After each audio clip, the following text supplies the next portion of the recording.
Do what thou will be the whole piece of law.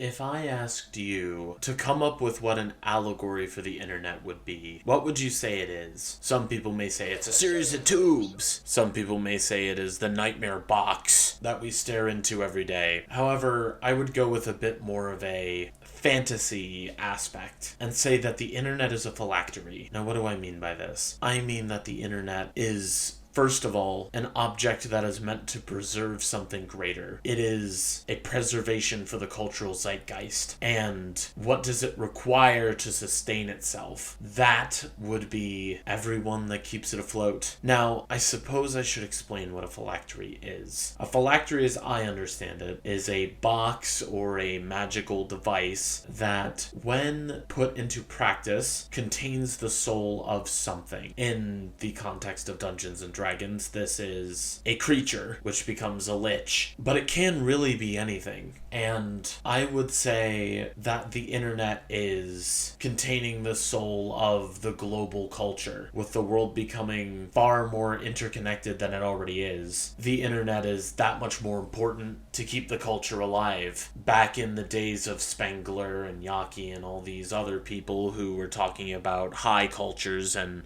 the life and decay cycles of cultures, these people lived in a time where cultures were distinct and rubbed up against each other in different ways. Culture shock was a lot more prevalent, but now with the interconnectedness of the internet, that's becoming less and less every day. But if the internet is the phylactery for the soul of global culture, then what is the sacrifice? Well, as much as I don't mean to victimize myself, it's the small guys, those who post anonymously, those who don't take up too much of the spotlight, but still contribute anyway. The people who create for the sake of creation, mainly because this is going to transfer into a things I think are wrong with the current internet video. And that number one thing I think is corporatism. And with the rise of the corporate comes the decline of the personal. The early internet was defined by personal creativity and what you could bring to the fold and offer as a larger part of the greater whole. The internet itself was a culture, and this culture was put into the original phylactery, transmuted with the global to become an interconnected internet global culture. With the rise of the corporate, it's now all brands, it's ads. People are exposed to about 10,000 ads per day. That's not normal. You would go to work, come back home, watch TV, and then on TV you might see 100, which is still a lot, but it's the reasons for creation now feel wrong. People create not for the sake of creation anymore, but for the sake of creation and marketing. What can I attach to this creation that I've made to benefit myself? Now, I like to still think that I have the mentality of I create for the sake of creation, but I do hope that somewhere in the tiny little back of my mind that I can turn this into at least a side gig. But maintaining the culture of the void is important, and I don't really expect any more than to just create, and the fact that anyone watches them at all is a blessing. That's better than most people can say.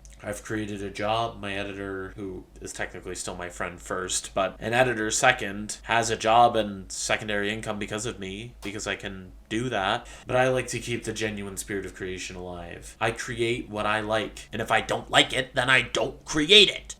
Okay, just wanted to shoot in an addendum after the corporatism bit. I don't know how I could gloss over the corporatization of the internet without mentioning the rise of AI and literally everything. And AI is technically the wrong term because it's a large language model, but it's all the same. It's all stupid. It's all giving people psychosis. It's teaching people not to think for themselves anymore. It's teaching people to take the easy way.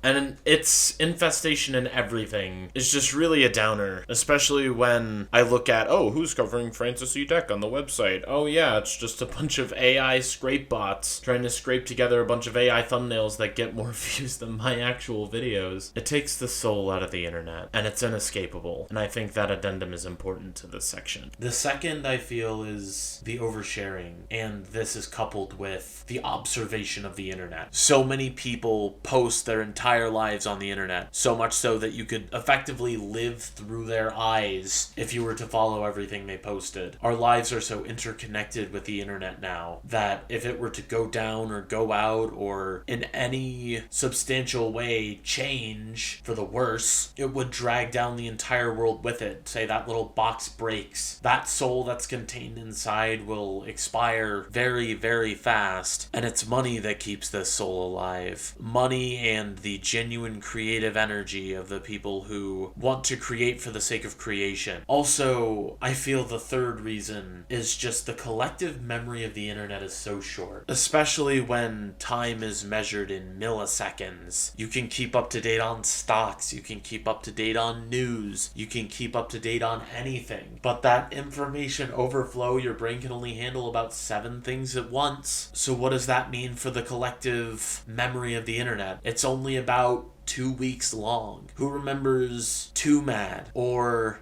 the fact that I can't even remember more is a symptom of it too. Etika, Stampy, Sky Does Minecraft, those people you used to watch when you were kids, those people you used to watch but just disappeared one day. I watched a video on this and I feel like it's been cooking in the background for a long time. The fact that I've just wanted to say something along these lines. Just express myself. Remember when that was the theme of this website? YouTube, express yourself? The first video was a pretty terrible joke being made by the creator of the website. Whatever happened to that? Posting clips you couldn't find anywhere else? Compilations of, you know, your Family Guy funny moments. What's it for now? So you can plug some brand deal? Raid Shadow Legends?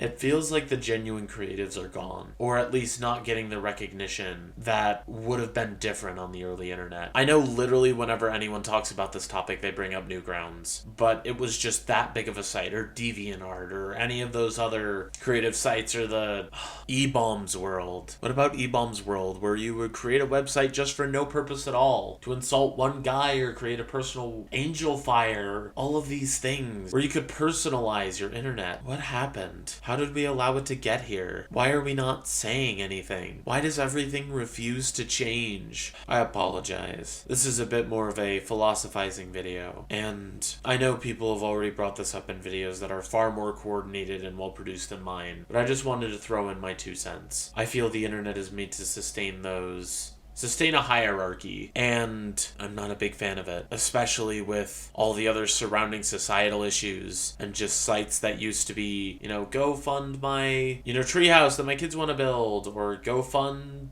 this dream vacation that I want to take, is now please pay for my medical bills or I will literally cease to exist within the next day because my health insurance won't provide me with the life-saving surgery I need or cancel it at the last second. Or I know a lot of people have made a buzz about the economy, but I'm generally hopeful. I believe that everything will be alright, and if you do too, it's just like that. Remember Getting Over It? All those fad games that had come and gone, that were popular for all of 6 seconds and they had to capitalize, make their fortunes, and then decay. Remember Getting Over It? If you believe that things will truly be better in the future, it'll make things easier now. That's the mentality you gotta have, along with the culture of the void. Remember that it's okay to be nothing. It's okay to create for the sake of creation, even if only a handful of people see. And that goes for me too. I need to remember that I am not exempt from universal constants, and you aren't either. And I want to thank you for watching or listening. I know some people listen to these things and that's how I would recommend doing it, but if you made it all this way, I'm sure you'd like my other stuff. I made a 3-hour video on some true crime if you're a big fan of true crime or just like listening to my voice. Otherwise, I'd ask you to like, comment, and subscribe. Of course, all those things help me get noticed, and at the end of the day, I do create for the sake of creation, but it helps me in the analytics, it helps the computer god's algorithm, and it just makes me feel a little better about myself. So,